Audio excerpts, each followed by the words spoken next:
Alô, pessoal. Bom dia, boa tarde, boa noite. Depende do momento em que você esteja assistindo esse curso, essa aula. Essa é a primeira aula de um curso que foi pensado com muito carinho, com muito cuidado, que é um curso em que a gente vai examinar em 60 horas, portanto é um curso longo, todas as principais mudanças do novo Código de Processo Civil.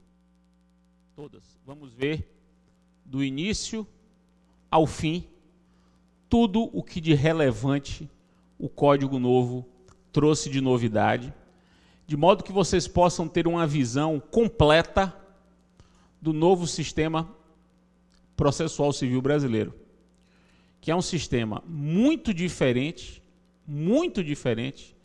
do sistema atual. Não fiquem pensando que nós estamos diante de uma lei que reformou o Código de 73. A expressão, o entendimento não é esse, e se vocês começarem a pensar dessa maneira, terão muita dificuldade de compreender o novo Código.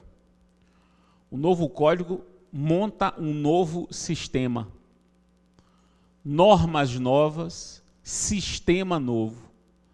Não adianta olhar para as normas novas com base no repertório que nós tínhamos no Código 73. É claro que não se apaga a história e também o conhecimento não surge do zero. O acúmulo do que se compreende sobre o Código de 73, ele é levado à compreensão do Código de 2015. Mas é levado como informação histórica e como acúmulo de conhecimento. Não queiram cair no vício de querer achar que todo problema é prego só porque você tem martelo só. O problema de quem só tem martelo é achar que todo problema é prego. Há problemas de variada natureza que vão exigir de vocês, esses problemas vão exigir de vocês, variado repertório. Então, esse curso tem essa predisposição. Vocês verão comigo, o curso é integralmente comigo, durante 60 horas, todas as mudanças relevantes do novo Código de Processo, do início ao fim, mas também veremos apenas as mudanças. Então não é um curso em que eu vá falar de coisas que não mudaram. Eu não vou explicar para vocês o que é petição inicial. Eu não vou explicar para vocês o que é jurisdição. Eu vou explicar o que muda nas coisas. Então, esse é o primeiro ponto.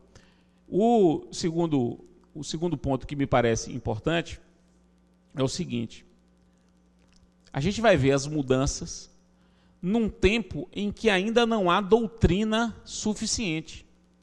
Vocês sabem que não existe ainda doutrina forte, né, ou estabelecida sobre o novo Código. Mas há, meus caros, há um repertório doutrinário interessante sobre o novo Código, que é o repertório doutrinário dos enunciados produzidos pelo Fórum Permanente de Processualistas Civis, o FPPC, Fórum Permanente de Processualistas Civis, que é um encontro de doutrinadores, de processualistas, que se realiza a cada 6 meses, e nos 3 primeiros encontros que esses processualistas promoveram, eles produziram mais de 300 enunciados sobre o novo Código. Esses enunciados do Fórum Permanente de Processualistas Civis acabam sendo uma primeira doutrina sobre o novo Código, uma doutrina bem interessante, porque esses enunciados somente podem ser aprovados por unanimidade. Então vejam, são enunciados aprovados por uma unanimidade de um plenário de 250 pessoas. 250 pessoas aprovam por unanimidade determinados enunciados sobre o novo Código, e isso acaba funcionando como uma boa pauta, um bom roteiro para a gente começar a compreender o novo Código. Então, eu não vou indicar bibliografia por hora, não vou indicar bibliografia por hora, porque ainda não existe bibliografia que saiu. À medida que os livros forem saindo, eu vou divulgando. E para isso eu preciso que vocês me acompanhem. Me acompanhem no Facebook, na minha fanpage do Facebook, facebook.com/FredDidier. Acompanhe a minha fanpage, acompanhe o meu site, freddidier.com.br. Os endereços vão aparecer aqui embaixo, daqui a pouco, e vocês vão poder ver.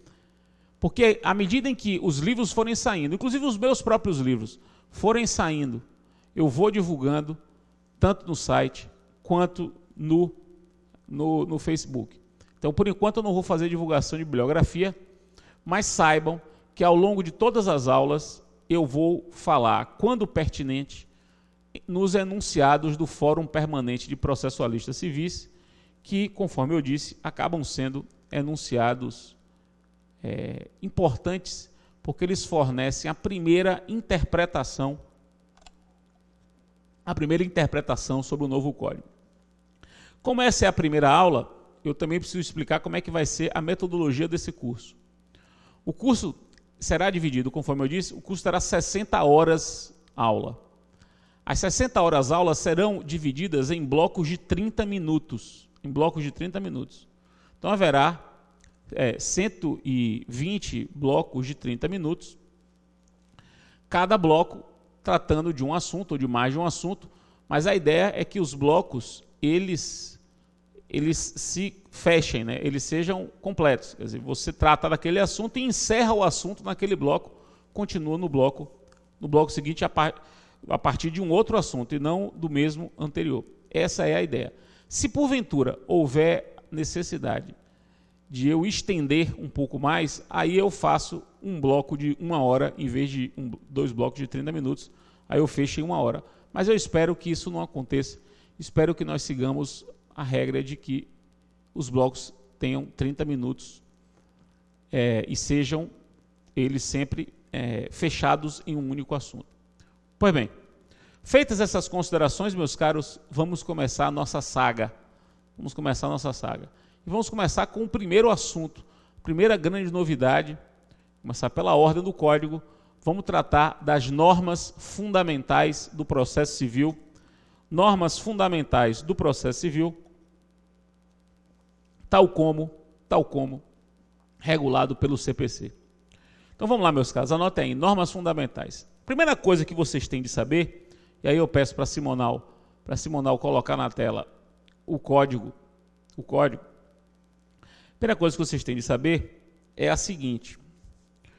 Olha como é que o código começa. Simonal, joga na tela, por favor. Vejam como é que o código começa. Suba mais um pouquinho, Simonal.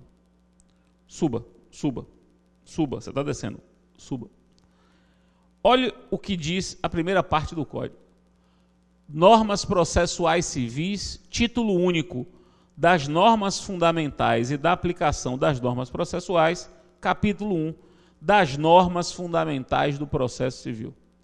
Então, cria-se aí uma categoria nova, a categoria das normas fundamentais do processo civil. O que eu quero que vocês percebam? Primeiro, esse primeiro capítulo do Código, o capítulo 1, ele tem 12 artigos. 12 artigos. Esses 12 artigos, eles não exaurem as normas fundamentais processuais. As normas fundamentais não estão todas nesses 12 primeiros artigos. Isso é a primeira coisa que vocês têm que saber. Esse rol não é um rol exaustivo.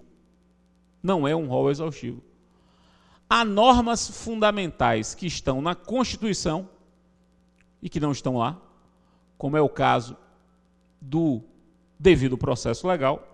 O devido processo legal não está nos 12 primeiros artigos do Código, mas ele é uma norma fundamental do processo civil que está na Constituição.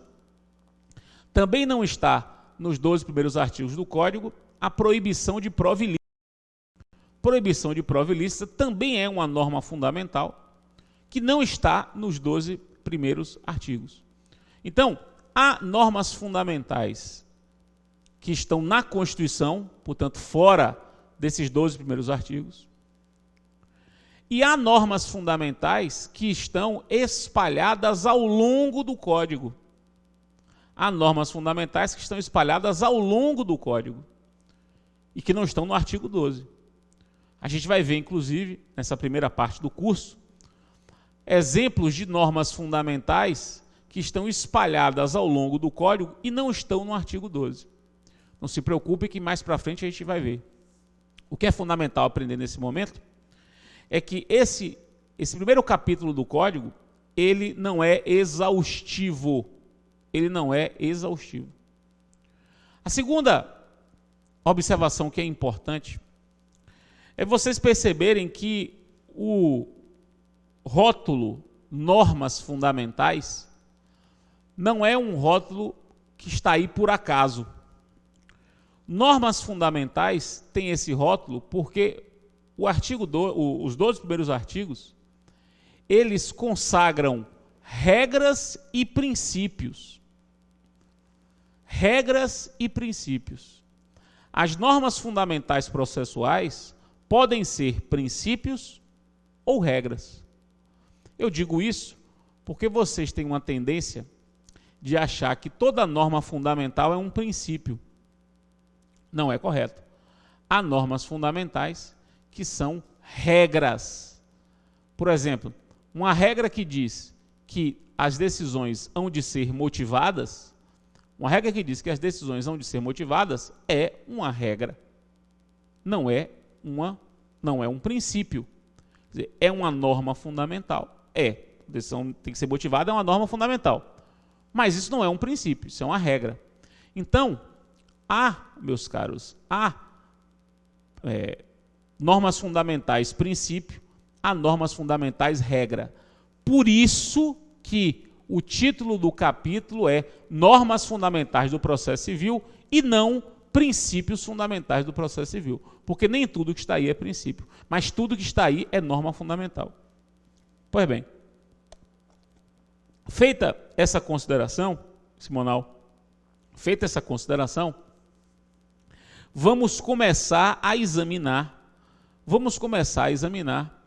os artigos que trazem novidades, porque nem todos os 12 artigos, eles trazem novidades. Eu só vou pegar desses 12 primeiros artigos aquilo que é novidade, aquilo que é algo novo e que precisa de atenção. Então vamos começar com o artigo 1º do Código. Artigo 1º é um artigo novo e que merece registro. Vamos lá, Simonal, artigo 1º do CPC.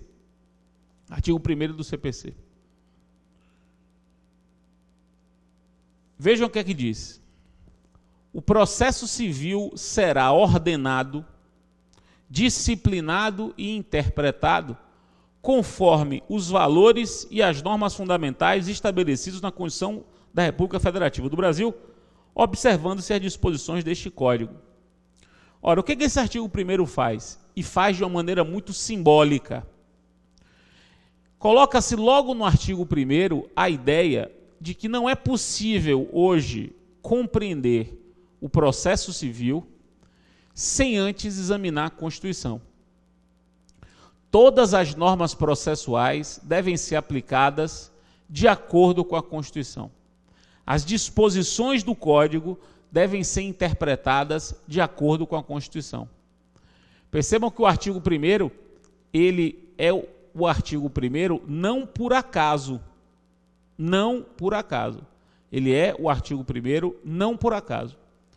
Ele é o artigo 1º para deixar claro que um código produzido atualmente não pode se desvencilhar e não pode ser interpretado de modo incompatível com a Constituição.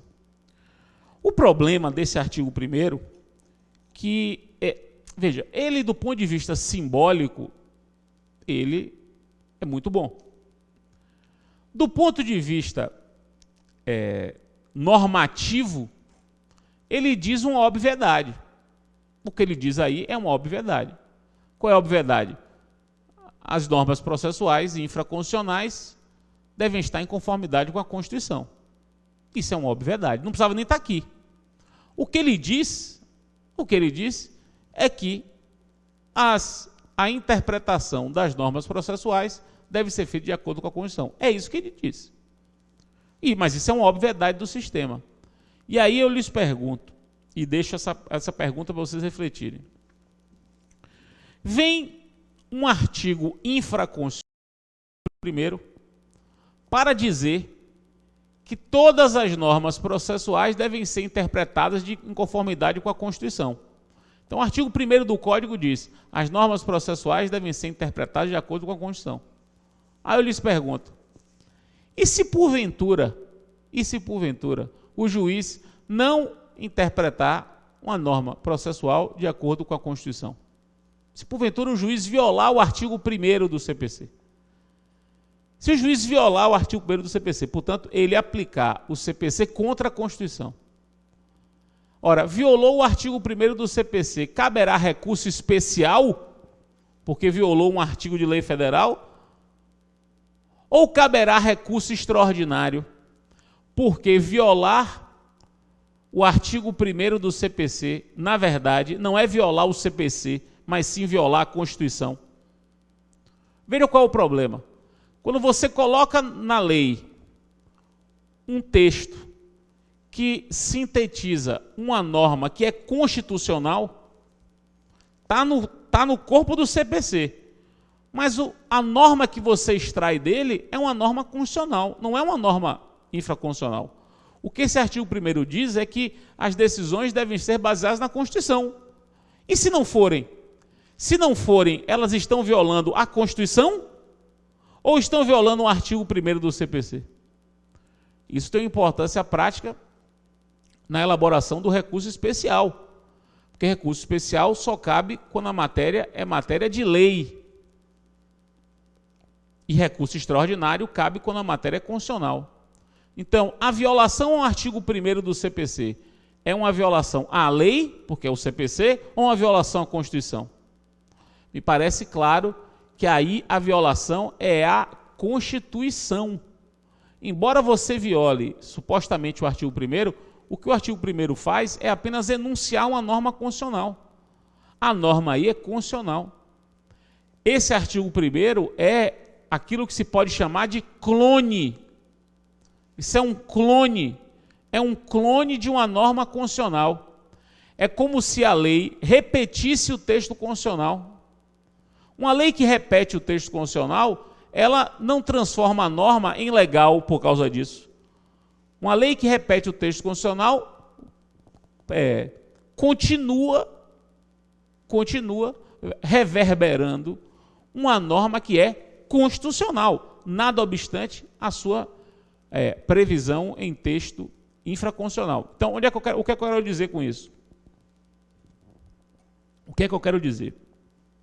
Eu quero dizer a vocês que esse artigo 1º, ele tem um caráter simbólico muito importante, porque ele firma uma premissa de que não é possível hoje pensar o processo em dissonância com a Constituição, ele firma essa premissa. Mas, uma vez violada a norma que decorre do artigo 1º, que é a norma que diz que as decisões têm que se basear na Constituição, essa violação não é impugnável por recurso especial. Essa violação é impugnável por recurso extraordinário. Para vocês perceberem a importância disso, vamos dar uma olhada no artigo 3º. Vamos dar uma olhada no artigo 3º. O artigo 3º diz assim, não se excluirá da apreciação jurisdicional ameaça ou lesão a direito. Ora, esse artigo 3º não é nenhuma novidade. O artigo 3º é a previsão, é a repetição do que a Constituição diz. Simplesmente repete-se o que a Constituição diz.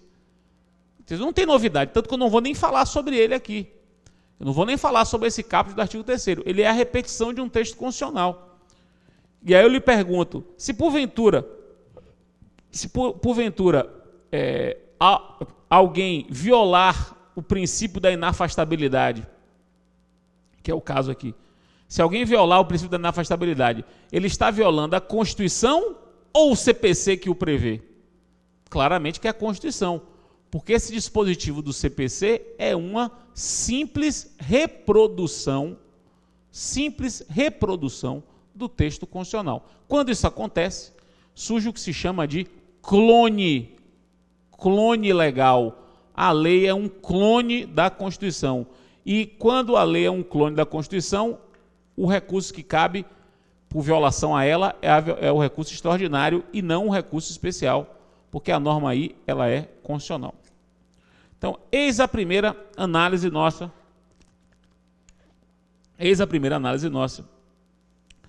da fundamental nova, que é esse artigo 1º do CPC. Vamos agora, seguindo na ordem, vamos examinar o parágrafo 2º do artigo 3º. O parágrafo 2º do artigo 3º, ele estabelece uma nova norma fundamental. Essa é nova. Que norma fundamental é essa? É o princípio de promoção pelo Estado da solução por autocomposição. O princípio de promoção pelo Estado da solução por autocomposição. O que isso quer dizer? O que é que diz o parágrafo 2º do artigo 3º? O Estado promoverá, sempre que possível, a solução consensual dos conflitos. Ora, o parágrafo 2º do artigo 3º, meus caros, ele consagra um princípio agora. Um princípio de atuação do Estado. O Estado deve atuar para promover que as pessoas resolvam os seus conflitos por autocomposição. Resolvam os seus conflitos consensualmente. O parágrafo 2º do artigo 3º do novo Código, ele consagra, portanto, uma verdadeira política pública. Uma política pública de solução consensual dos litígios, que passa a ser uma meta do Estado. O Estado tem que praticar atos e adotar posturas que estimulem que as partes façam isso, cheguem a uma solução por autocomposição. Esse parágrafo 2º, meus caros, do artigo 3º, que é uma nova norma fundamental processual, reparem bem, ele consagra a resolução 125 de 2010 do CNJ. Ele consagra a resolução 125 de 2010 do CNJ, que regulamentava isso. Essa resolução 125 do CNJ já disciplinava isso. Só que ela era uma resolução do CNJ. Agora essa resolução do CNJ tem o respaldo de um dispositivo de lei que expressamente coloca que cabe ao Estado promover a solução consensual dos conflitos. Segundo, o parágrafo 3º, que vem logo abaixo, né, ele vai na mesma linha. Porque olha o que o parágrafo 3º diz. A conciliação, a mediação e outros métodos de solução consensual de conflitos deverão ser estimulados por juízes, advogados, defensores públicos e membros do Ministério Público, inclusive no curso do processo judicial. Portanto, o estímulo à solução por autocomposição é um estímulo que deve ser promovido não só pelo Estado, mas pelos advogados, pelos juízes, defensores públicos e membros do Ministério Público. Ou seja, é uma política pública nacional. Isso é muito importante, meus caros, porque todo o código, pode anotar isso aí, todo o código é estruturado, o código inteiro é estruturado nesse sentido, no sentido de estimular a autocomposição. Pela primeira vez, nós temos um código, uma lei, na verdade, pela primeira vez nós temos uma lei que disciplina com exaustão a mediação e a conciliação. Mediação e conciliação, meus caros, estão assim exaustivamente regradas no Código Novo. Exaustivamente. Tem um pedaço só para eles. A gente vai tratar disso aqui. Um dos pontos do nosso curso vai ser esse assunto. Exaustivamente regrados. Eu me lembro que eu era aluno da faculdade, há muitos anos atrás, em 1996. Eu estudava Direito na graduação, quando o Ministério da Justiça mandou um projeto de lei para regular mediação e conciliação. 1996. Agora, isso foi incorporado em lei no CPC. Por quê? Porque o Estado brasileiro reconheceu, o instituiu, atribuiu a si próprio o dever de promover a solução por autocomposição. Então o Código, ele vai nessa linha, dedica um capítulo inteiro à mediação e conciliação. O Código coloca que o primeiro ato do processo, depois da petição inicial, vai ser uma audiência de tentativa de conciliação. A gente vai aprender aqui que agora o procedimento comum é um procedimento que começa e o primeiro ato depois da instauração do processo é marcar uma audiência para ver se as partes conciliam antes mesmo da apresentação da resposta. Quer dizer, você estrutura o procedimento para estimular a solução por autocomposição. O mesmo código, ele estimula que as partes se autocomponham também, vejam, dispensando o pagamento de custas,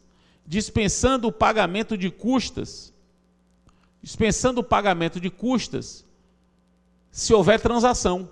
Se as partes se resolverem por transação, não pagam as custas suplementares. Vejam que é um estímulo.